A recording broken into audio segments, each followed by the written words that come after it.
Hello friends, எல்லாருக்கும் வணக்கம். Welcome back to Pot to Plates Kitchen. நான் உங்க கிறிஸ்டி. Friends, லாஸ்ட்டாக நம்மளோட சேனலில் வந்து சீரக சம்பா அரிசியை வச்சு கீ ரைஸ் ரெசிபி வந்து அப்லோட் பண்ணியிருந்தேன். இன்றைக்கி அதுக்கு ஏற்ற மாதிரி ரொம்ப சிம்பிளாக ஒரு சிக்கன் கிரேவி ரெசிபி தான் பார்க்க போகிறோம். கீ ரைஸோட லிங்க் வந்து நான் உங்களுக்கு கீழே டிஸ்கிரிப்ஷனில் கொடுக்குறேன், பார்க்கலன்னா நீங்கள் வந்து பார்த்துக்கோங்க. இப்போ கிரேவி பண்ணுறதுக்கு கடாயில் 2 டீஸ்பூன் நெய் ஊற்றிக்கோங்க. நெய் நல்லா உருகுனதுக்கப்புறமா அதில் 1/2 டீஸ்பூன் சோம்பு, 3 ஏலக்காய், 1 நட்சத்திர சோம்பு, ஒரு சின்ன துண்டு பட்டை, 2 கிராம்பு, ஒரு பிரிஞ்சி இலை போட்டுக்கோங்க. இப்போ இதெல்லாம் கொஞ்சம் நல்லா ஃப்ரை ஆனதுக்கப்புறமா இது கூட வந்து 2 பெரிய வெங்காயம் நல்லா மெல்லிஸாக கட் பண்ணி போட்டுட்டு வதக்கிக்கோங்க. வெங்காயத்தை பார்த்திங்கன்னா நல்லா வதக்கணும். நல்லா இந்த வெங்காயம் வந்து இந்த அளவுக்கு ப்ரௌனாக வர்றது வரை வதக்கிக்கோங்க, அப்போ தான் வந்து நல்லாயிருக்கும். இப்போ வெங்காயம் வதங்கிருச்சு. இது கூட இஞ்சி பூண்டு விழுது சேர்த்துக்கலாம். இஞ்சி பூண்டு விழுது 2 டீஸ்பூன் அளவுக்கு சேர்த்துக்கோங்க.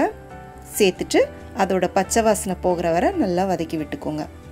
இன்றைக்கி நான் வந்து காமிக்கிற அளவு எல்லாமே பார்த்திங்கன்னா 3/4 கிலோ சிக்கனில் கிரேவி பண்ணுறதுக்கான அளவு தான் வந்து நான் உங்களுக்கு வந்து சொல்லியிருக்கேன்.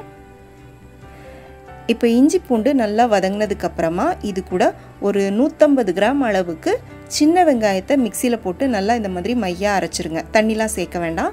அரைச்சிட்டு இது கூட சேர்த்துட்டு நல்லா வதக்கி விட்டுக்கோங்க. அடுப்பை கொஞ்சம் மீடியம் ஃப்ளேமில் வச்சுட்டு இதை வந்து நீங்கள் நல்லா வதக்கணும். இந்த வெங்காயத்தோட பச்சை ஸ்மெல் எதுவுமே வரக்கூடாது, அந்த அளவுக்கு நல்லா வதக்கணும். கொஞ்சம் வெங்காயம் வதங்காமல் இருந்தாலும் உங்களுக்கு கிரேவியில் வந்து வெங்காயத்தோட அந்த பச்சை ஸ்மெல் வரும், அப்புறம் டேஸ்ட் நல்லா இருக்காது. இப்போ பார்த்திங்கன்னா வெங்காயம் நல்லா வதங்கிருச்சு. நல்லா வதங்கினோடனே உங்களுக்கு இந்த மாதிரி கலர் மாறிட்டு கொஞ்சம் எண்ணெய் பிரிஞ்சு வரும். இந்த ஸ்டேஜில் இது கூட வந்து நம்ம தேவையான மசாலா பொருட்கள் வந்து சேர்த்துக்கலாம். 1 டீஸ்பூன் தனி மிளகாய்த்தூள் நான் போட்டிருக்கேன். உங்களோட காரத்துக்கு ஏற்ற மாதிரி நீங்கள் மிளகாய்த்தூள் சேர்த்துக்கோங்க. அடுத்ததாக வந்து ஒரு 1/2 டீஸ்பூன் அளவுக்கு மஞ்சள் தூள், 2 டீஸ்பூன் மல்லித்தூள் சேர்த்துருக்கேன். கூடவே வந்து ஒரு 1/2 டீஸ்பூன் அளவுக்கு சீரகத்தூள் சேர்த்துட்டு இதே வந்து ஒரு நிமிஷத்துக்கு அப்படியே நல்லா அந்த எண்ணெயிலே சேர்த்து வதக்கிக்கோங்க.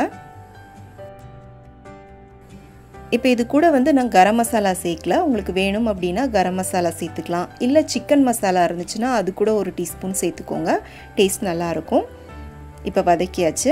இப்போ இது கூட வந்து நம்ம தக்காளி சேர்த்துக்கலாம். தக்காளி நான் கொஞ்சம் மீடியம் சைஸில் இருக்கிற தக்காளி 2 தக்காளி கட் பண்ணி போட்டிருக்கேன். சின்ன தக்காளியாக இருந்துச்சு அப்படின்னா 3 தக்காளி போட்டுக்கோங்க. இப்போ இது கூடவே கொஞ்சமாக உப்பு சேர்த்துட்டு வதக்கிக்கலாம்.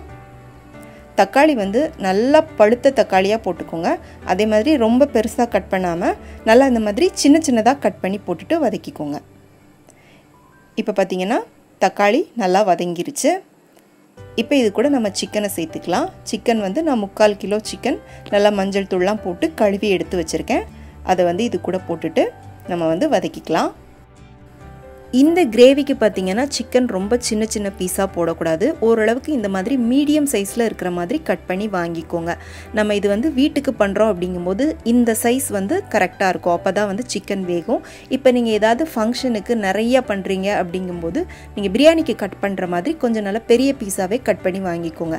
ஏன்னா இதை வந்து நம்ம கீ ரைஸோடு சேர்த்து சர்வ் பண்ணுறதுனால ஒரு பீஸ் வச்சா கூட உங்களுக்கு வந்து அது நல்லா திருப்தியாக இருக்கும், சீக்கிரமாகவும் அது வெந்துடும். இப்போ இது கூட சிக்கனுக்கு தேவையான அளவுக்கு நான் உப்பு சேர்த்துருக்கேன். சேர்த்துட்டு நல்லா வந்து திரும்பவும் வதக்கி விட்டுக்கலாம். உப்பு போட்டு ஒரு 2 நிமிஷம் கொஞ்சம் நல்லா இதை வதக்கி விட்டதுக்கப்புறமா இதை வந்து ஒரு மூடி போட்டு மூடி அடுப்பை மீடியம் ஃப்ளேமில் வச்சு ஒரு 10 நிமிஷத்துக்கு அப்படியே நம்ம வந்து இதை வேக விடணும். தண்ணி சேர்க்கக்கூடாது. நம்ம மூடி போட்டு வேக விடும்போது உங்களுக்கு சிக்கனில் இருந்தே தண்ணி விட்டுட்டு வரும். அதிலே வந்து இந்த சிக்கன் கொஞ்சம் நல்லா வேகணும், அப்போ தான் நல்லாயிருக்கும். இப்போ இது வேகட்டும். இப்போ இது வேகிறதுக்குள்ளே ஒரு 10 முந்திரி பருப்பை சுடு தண்ணியில் ஊற வச்சுட்டு அதை மிக்சியில் போட்டு நல்லா மையாக அரைச்சி எடுத்து ரெடியாக வச்சுக்கோங்க.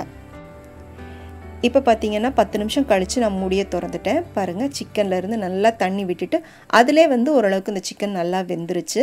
இப்போ உங்களுக்கு ஒருவேளை தண்ணி தேவைப்பட்டுச்சு அப்படின்னா நீங்கள் வந்து ஒரு 1/2 கிளாஸோ இல்லைனா 1 கிளாஸோ ஊற்றிக்கோங்க. ரொம்ப ஜாஸ்தியாக தண்ணி சேர்க்க வேண்டாம், ஏன்னா இது வந்து நம்ம ஒரு செமி கிரேவியாக தான் பண்ண போகிறோம். இப்போ இந்த சிக்கன் கிரேவிக்கு நல்ல ஒரு திக்னஸ் கொடுக்கறதுக்காக நம்ம அரைச்சி வச்ச முந்திரி பருப்பு பேஸ்ட் இருக்குது பார்த்திங்களா, அதை வந்து ஊற்றிடுங்க. ஊற்றிட்டு கூடவே கொஞ்சமாக புதினாவும் மல்லித்தழையும் போட்டுக்கோங்க.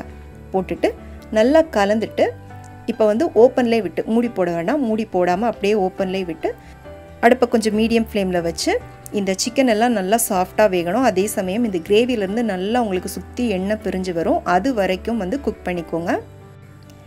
இப்போ நம்மளோட சிக்கன் கிரேவி சூப்பராக ரெடி ஆயிருச்சு பாருங்கள். நல்லா சுற்றி எண்ணெய் பிரிஞ்சு வந்திருக்கு. அதே சமயம் சிக்கனும் நல்லா சாஃப்டாக வெந்திருக்கு.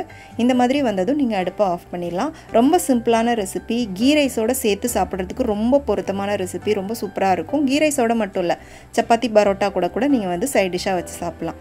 கண்டிப்பாக ட்ரை பண்ணி பாருங்கள். செஞ்சு பார்த்துட்டு எப்படி இருந்துச்சுன்னு உங்களுடைய கருத்துக்களை எனக்கு மறக்காமல் கீழே கமெண்ட் செக்ஷனில் சொல்லுங்கள்.